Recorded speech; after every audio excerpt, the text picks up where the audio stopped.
So I'm back in Microsoft Flight Simulator here, and it's been a while, honestly. I've not really kept up to date with anything. I'm very much out of the loop with Microsoft Flight Simulator in terms of updates and whether performance has been improved or anything like that. But just being in here now, it seems like it's running pretty much the same as I remember. I usually run it at 80 Hz and then lock the frame rate to 40 FPS. But right now I'm actually running at 120 Hz and locking it at 30 FPS, which is something I almost never do. I never usually do this, but I thought I'd give this a try just to see how the video turns out when it's uploaded to YouTube, because when you have this mismatch, YouTube likes 30 or 60 frames per second, and if you have a mismatch of like 40 frames per second and things like that, it doesn't like it, or it just means that you get slightly stuttery video. That's the end result. So I thought I'd give 30 a try and see if we can get some smooth footage of Microsoft Flight Simulator. But I wouldn't ordinarily play it at this frame rate. This 40 up to 80 Hz is pretty nice, and it runs really well on my particular system. But Microsoft Flight Simulator isn't the purpose of this video. I don't even know what the purpose of this video is. I just started playing and I thought I'd record something because MetaConnect is coming up, so I thought I'd just, it's not really predictions. I don't really know what's going to happen, but I can talk about some of my expectations for MetaConnect. And one of the things that I wanted to get into actually is just the Quest Pro and my plans for it, because I would absolutely love to pick up a Quest Pro. We expect it to be quite expensive. It's probably going to be, with what Meta have said in terms of it being significantly higher than $800, we expect it to be over $1,000, probably closer to $1,500. It's probably not going to be something that I'll be picking up. Although I would love to, particularly for the mixed reality, the AR pass-through capabilities of it. And this is probably the main reason that I want to pick it up.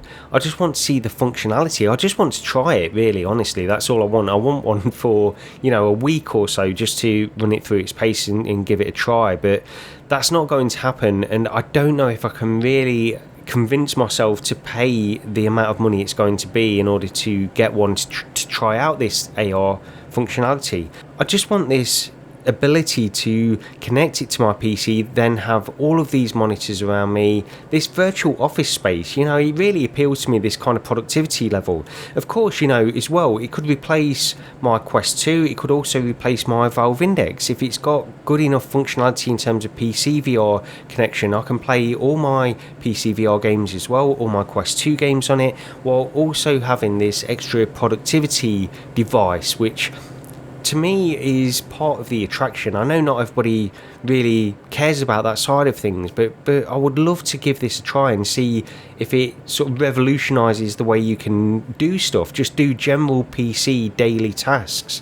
I don't know, it's a difficult thing to really know without trying it. So, one of the things is that's the main reason that I would love to try one anyway, because when we look at the actual specs of it and those kinds of things, in terms of gaming, it's probably not going to be a huge difference, honestly. It will be a better form factor, and for certain games it will be an advantage to have that, especially I think for fitness kind of activities and stuff. And not only that, you've also got extra gaming stuff for the AR mixed reality side. I expect to see some of that stuff coming out. I hope that Meta themselves have either pushed funding into developers to create some of these mixed reality AR apps, or they've developed them themselves, because otherwise the content on that side might be a little bit lacking. And also not forgetting the fact that I've got a Lynx R1 on the way from a Kickstarter that I backed last year. The Lynx R1 has very similar functionality, but it's got that lower resolution, and also part of it is I would love to compare the two, to have a Quest Pro, have a Lynx R1, compare the two and see how they stack up against each other. But these are sort of pipe dreams really at the moment. Money is not, it's a little bit tight at the moment, and in fact I'll get into something in a moment which some people have been asking me about, especially with the way I started this channel, talking about sort of performance tests with my 3080 GPU. I've been asked a lot about the 4000 series GPU as well, either in comments or on messages and things like that. So I'll get into that in just a second. But what else can we expect from MetaConnect? We know that the Quest Pro is probably going to have details. Will the Quest 3 now have any details? Because Brad Lynch has now leaked sort of the details, or at least some of the details of the suspected Quest 3, which will probably be coming out next year. So will they sort of allude to that? I suspect not, actually. I think that they'll take a very much Apple approach to these kinds of leaks and just pretty much ignore them. They won't even acknowledge them at all. So that's my prediction for that kind of stuff. So I don't think we'll get anything regarding the Quest 3, but we will get something next year, obviously, regarding that, which will be interesting. The thing is as well that it's stopping me from even, selling my Valve Index and my Quest 2 and picking up a Quest Pro is the simple fact that a lot of the features that I'm interested in for the Quest Pro is actually mimicked in the Quest 3, which will be released next year for presumably a much closer price to the original Quest 2. So maybe I'll just wait for that, because that will probably be doing pretty much the same things that I want from the Quest Pro. I'm not so much interested in the eye tracking or face tracking as much as I would love to have that, but I'm willing to take £1,000 or $1,000 off the bill to sacrifice those kinds of things if that's how it plays out. We don't know. I'm just sort of making a lot of assumptions here as well, I know, but that's just sort of a few thoughts rattling around my head. What else will happen at MetaConnect? Probably, hopefully, some game announcements or some more details on the game. So Assassin's Creed VR is hopefully still, in the works, and we'll get some more information on that. And of course, GTA San Andreas. That's the big thing that people are waiting for as well. I hope we will. I hope we'll get like a proper gaming section with some of these more highly anticipated titles. Last year's was a little bit of a disappointment for people that wanted that kind of stuff, and so if they are doing that, it's difficult for me to really get behind that, only because I want these as much as everybody else, believe me, I do, but Meta just feel like they're moving in a different direction to that, and it's secondary. The gaming is secondary now, especially with the arrival of the Quest Pro, and I hope I'm wrong. I hope, as much as I've spoken about the AR and the mixed reality stuff in this video, I want equal weight for the gaming as well. That's really what I'm after, but we'll see how they play that. But yeah, that's probably pretty much it for my predictions on MetaConnect. We'll see. It's only Tuesday, and Rog and I, and hopefully a guest will be appearing with us on that episode of Recentered, which we'll record pretty much straight away after MetaConnect and release the audio shortly after that, and the video will be up probably the following day.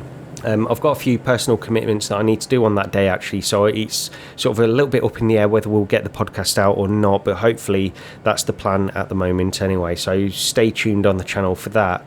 The final thing is the thing I mentioned earlier, the 4000 series GPU cards. As I mentioned, money is a little bit tight at the moment. I can't really push money in that direction, especially with the price of them. I'm sort of happy with my 3080 for PC VR at this very moment in time, and of course I would love that extra horsepower for Microsoft Flight Simulator especially, but all the heavyweight, the Elite Dangerous, No Man's Sky and those kinds of things, they all benefit, especially VR mods as well from flat games. They all benefit from the more horsepower you can throw at them, the better the experience will be. So I would love to do that, but the way things are at the moment, I don't think I will.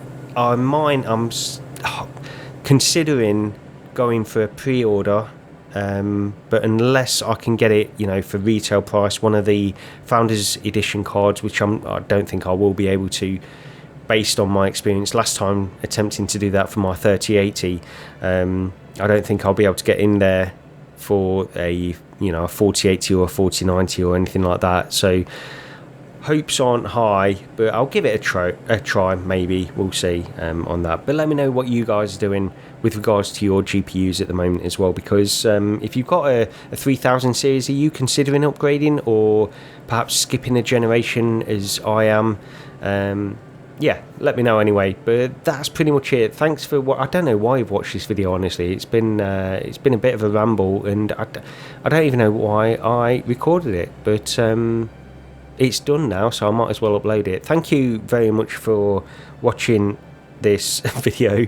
A little bit pointless, honestly. I've just been throwing out a load of stuff that we all already know anyway.